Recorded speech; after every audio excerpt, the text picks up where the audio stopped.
buat kita, Mangga Dara. Assalamualaikum warahmatullahi wabarakatuh. Waalaikumsalam warahmatullahi wabarakatuh. Jadi sebenarnya ceritanya itu udah lama Pak Ustadz, 2014. Jadi tapi aku tuh masih ada kayak ngeganjel gitu teh gitu. Jadi dulu tuh dari tahun 2009, aku umur 16 tahun, aku tuh kan mulai nyanyi ya Pak Ustadz, jadi cari uang sendiri gitu. Nah kebetulan waktu itu dari hasil kerja teh dikasihin ke mama, ke orang tua lah gitu. Terus mama bilang gini, udah ngumpulin di mama aja. Nanti buat neng masa tua biar ada bekal katanya gitu. Oh iya akhirnya udah dari hasil pertama kerja dikasihin ke orang tua semuanya sampai aku tuh nggak megang gitu sama sekali. Maksudnya cuman cuman cukup buat kebutuhan sehari-hari lah gitu. Udah lama-lama akhirnya tahun 2014 aku tuh mau beli mic buat nyanyi gitu ya. Mendingan beli mic deh gitu buat Punya nyanyi. mic sendiri gitu ya. Sedangkan kan uang dari hasil nyanyi itu dibeliin sawah, tanah, iya. terus dibangun kosan. Pokoknya dibikin sesuatu lah Ya, gitu. buat aset gitu Buat ya. aset gitu. Ternyata pas aku minta ke orang tua, aku tanya, "Ma, aku jual dong yang ini, aku mau beli buat mic." Terus kata mama, "Enggak Neng, enggak ada uangnya." Loh, kemana? Aku bilang gitu. Oh iya. Iya uangnya kan udah dibeliin sawah tapi udah dijual katanya. Loh kenapa nggak ngomong? Iya pokoknya adalah katanya gitu. Akhirnya udah deh yang ini gitu. Ternyata dijual lagi Pak Ustadz. Pokoknya intinya habis dari uang tabungan aku. Nangis lagi. Dari umur 16 tahun dan sampai kemarin aku mau butuh gitu ya teh. Udah habis semuanya, udah bener-bener gak ada. Terus kan mama sama papa udah cerai. Jadi mama udah punya suami lagi, papa udah punya istri dan sekarang udah punya anak gitu ya. Karena kan aset aku udah habis semua, terus kan beliau juga gak ada uang. Terus kan kemarin beberapa waktu pas Covid itu kan job juga mulai sepi ya Pak Ustadz gitu. Iya. Jadi aku tuh jadi kayak agak ngerem gitu loh. Karena aku mikirnya ya mama udah punya suami, harusnya kan tanggung jawab suami gitu untuk membiayai istri. Terus papa juga udah punya istri, udah punya anak.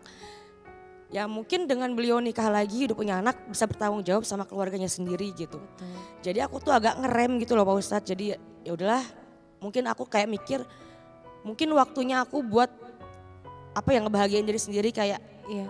save money gitu buat nantilah nabung ke depannya kayak gimana gitu. Dan kemarin tuh sempet rame, maksudnya sempat ada acara terus rame lagi. Terus jadi kemana-mana lah masalah ini jadi pada tahu semua gitu. Iya. Ternyata mama sama papa tahu, akhirnya bukannya maksud aku tuh kan sharing kayak begini sharing. Tapi dari keluarga tuh malah nyerang aku lagi. Jadi katanya kok ngejelek-jelekin buka aib keluarga. Jadi double gitu loh udah. Aku pikir ya Neng minta maaf atau gimana gitu pokoknya. Malah diomongin lagi jelek gitu. Jadi aku juga bingung gitu. Sampai sempet pas kemarin Covid itu hormon terganggu teh. Aku kan belum punya anak, belum nikah juga. Sampai maaf ya sampai keluar air. Masya Allah. Saking stresnya gitu. Saking stresnya. Ya jadi bingung harus gimana. Aku gak ngasih takut dosa, takut salah gitu. Jadi yang aku mau tanya ke Pak Ustadz tuh aku salah gak kalau sekarang tuh kayak ngerem terus kayak aku pengen mikirin diri aku sendiri harus kayak gimana gitu. Takutnya gak ngasih juga, kok pelit sih sama orang tua. Tapi aku juga mikirnya aku juga lagi butuh gitu teh buat nanti aku berkeluarga, punya anak gitu. Jadi pengen punya tabungan sendiri buat aku sendiri gitu. Iya. Itu aja sih Pak Ustadz gitu. Terima kasih. Kalau ada kesempatan, biar kita rilis lah ya di kajian hati. Ada nggak yang mau Teh Dara sampaikan buat keluarga? Bahwa apa yang Teh Dara lakukan sekarang tuh bukan karena pelit, tapi karena sesuatu dan dalam hati tuh sayang sama mama, sama bapak, sama keluarga. Ada yang mau disampaikan nggak sama keluarga, sama mama terutama? Sebenarnya kemarin juga aku udah minta maaf. Aku minta maaf ke mama, ke papa, ke keluarga juga. Mungkin dengan adanya acara kemarin jadinya kesebar masalah keluarga yang harusnya mungkin internal gitu ya. Tapi aku teh kayak Pak Ustadz, maksudnya dari umur 16 tahun terus aku ngomong tuh kayak ngerasa leganya tuh ternyata mereka tahu gitu. Ternyata orang tua aku tuh tahu anaknya teh sesetres itu. Karena mama gak tahu aku pernah ke psikolog, gak tahu. sampai aku keluar air tuh orang tua aku nggak tahu. Maksudnya mungkin mereka mikirnya aku tuh ada terus uang gitu. Jadi mereka tuh kayak mikir pasti Neng mah ada terus gitu. Jadi aku mau bilang sebenarnya aku sayang banget sama mama, sama papa, sama adik-adik aku. Sayang banget. Bahkan kalau mungkin kalau aku punya rezeki yang benar-benar lebih, aku juga nggak mungkin perhitungan gitu teh. Betul. Cuman ini karena aku bener-bener kaget dari umur 16 tahun hilang, terus Kecewa kali iya ya. kecewa, terus bener-bener semuanya hilang, Iya. terus tahu juga buat apanya. Iya. Jadi kayak Bunda. Ketika ada seorang anak yang berbuat baik kepada orang tuanya, Allah berikan pahala yang sangat besar untuknya. Maka untuk semua kita yang sedang ada di fase harus menjadi tulang punggung keluarga, harus menjadi orang yang diberikan amanah berat menanggung hidup keluarga, jangan pernah merasa itu beban. Karena sesungguhnya engkau sedang diberikan pahala yang Allah siapkan dengan segala kebaikannya. Besar loh pahalanya. Satu, Allah akan gantikan dengan sesuatu yang lebih baik. Tidak akan pernah miskin dan susah jika ada seorang anak yang membantu orang tuanya. Teh Dara kemarin mengeluarkan banyak, percayalah kalau itu rezekinya pasti akan balik lagi ke Teh Dara. Yang kemarin lewat akan berganti dengan yang lebih baik selama kita yakin. Kita memberi untuk keluarga niatnya karena Allah Subhanahu wa ta'ala. Yang kedua, Allah siapkan ridhonya. Karena ridhonya Allah tergantung ridhonya orang tua. Yang ketiga, Allah masukkan ke dalam surganya karena surga itu diperuntukkan salah satunya untuk anak yang berbakti kepada orang tua. Tapi mohon maaf, semua ada batasnya. Semua ada waktunya. Betul? Kalau ada seorang anak yang tidak bisa berbakti kepada orang tuanya disebut dengan durhaka. Dan jika ada orang tua yang tidak bersikap baik kepada anaknya disebut dengan zolim.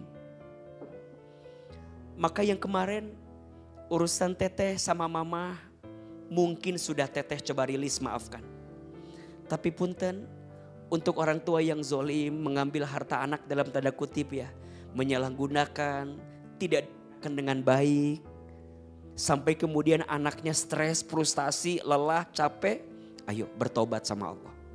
Jangan sampai kita mengumpulkan dosa karena kita tidak berbuat baik sama anak kita. Perlu dikasih pelajaran, perlu disampaikan, perlu diarahkan. Karena setiap orang itu hati dan pundaknya juga ada batasnya. Betul atau tidak? Betul Pak Ustadz. Saling memaafkan. Teh Dara memaafkan diri sendiri dengan apa yang terjadi. Keluarga besarnya juga memaafkan terhadap anak. Seorang perempuan dari sejak kecil mencari nafkah, mencari uang. Dan uangnya diberikan kepada orang tua. Ini kan luar biasa, betul gak? Berharapnya ketika beliau dewasa, aman, nyaman, tenang, tapi ternyata semua harus hilang begitu saja. Ya ini episode kehidupan yang harus ditempuh, yang harus dilalui. Apakah dosa sekarang saya menahan diri untuk tidak memberi lagi? Tidak. Karena Teh Dara ngambil pelajaran dari kemarin. Teteh udah cobain kemarin baik. Teteh udah kemarin cobain mengeluarkan semua. Tapi dipakai dari yang gak baik. Maka menghindar dari sesuatu itu adalah kebaikan. Untuk menyembuhkan setiap perasaan yang pernah tenggelam dalam sakit hati yang dirasakan. Betul? Boleh menarik diri. Boleh nahan diri. Boleh jaga diri. Boleh masing-masing dulu. Biar kemudian saling sadarlah. Saling introspeksi diri. Kadang bagi sebagian orang itu kita harus belajar memaafkan dulu semua keadaan. Bukan untuk membencinya. Tapi untuk menjaga hatinya. Agar tidak tersakiti yang berkali-kali. Iya apa iya? Iya. Kasih waktu. Kasih batas. Sampai kapan? nanti ketemu Idul Fitri. Semoga jadi momentum terbaik untuk mengislahkan semuanya. Untuk memperbaiki semuanya. Mana kosot sodakotun minmal. Tidak akan pernah habis harta seseorang yang berbuat baik kepada orang lain. Apalagi kepada orang tua, kepada keluarga. Tinggal dikomunikasikan teteh. Mungkin teteh bilang, dari teteh mungkin sekarang mah dijatah aja. Ya. Kalau ada kebaikan dari kita dijatah aja. Buat mamah berapa, buat bapak berapa, buat adek berapa, kalaupun ada. Kalau tidak ada jangan memaksakan diri. Karena kita tidak punya kewajiban kok untuk berbakti seperti itu. Apalagi urusan materi. Ya. So pelan-pelan maafkan. Walaupun memang belum tentu bisa melupakan. Karena dibalik memaafkan atas semua yang mengecewakan. Allah berikan hadiah kebaikan. Amin. Insya Allah. Dari umur 16 tahun sih, jadi pas awal The Virgin itu mulai ngebiayain. Karena kan awalnya emang papa sama mama, cuma mungkin dari usahanya lagi turun, akhirnya aku yang membiayai mereka. Sempet dibahas beberapa kali, tapi aku sebenarnya tuh adalah kesini gitu. Padahal aku udah tahu kan maksudnya kemana, buat apanya udah tahu gitu. Cuman di sini tuh kayak yang nggak terima tuh kok bisanya itu loh, kayak kecewa. Terus di saat aku udah butuh, ternyata nggak ada itu sih. Pertanyaannya udah kejawab gitu, jadi alhamdulillah sih udah ngemplong banget sih.